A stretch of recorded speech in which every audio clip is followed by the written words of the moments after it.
এই লর্ড অ্যাসোসিয়েশনের পোলাপান, তোরা যদি আমাকে নিয়ে পোস্ট করস তাহলে তোকে সবারই বিরিয়ানি খাওয়ামু।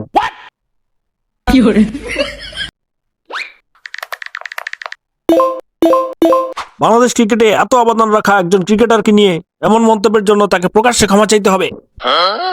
ক্রিকেট বাংলাদেশের প্রাণ, সেই ক্রিকেটে অবদান রাখা।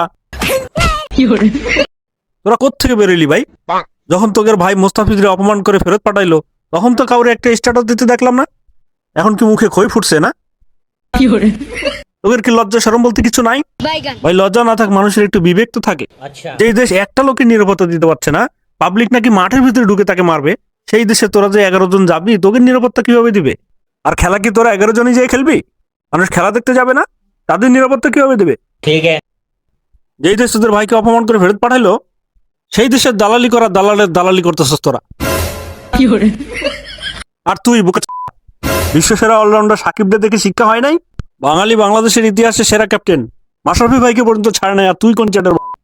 একে তো মায়ের দোয়া ক্রিকেট টিম, না আছে বিশ্বকাপ, না আছে এশিয়া কাপ, তোদের থেকে এ ভালো খেলে। দেশ ও দেশের সম্মান সবার আগে। কি বলছি বুঝছস? বল দেশ এখানে ক্রিকেট আগে, ক্রিকেট আগে। হ্যাঁ আলার পাহালা আমারে ভুলে যায়।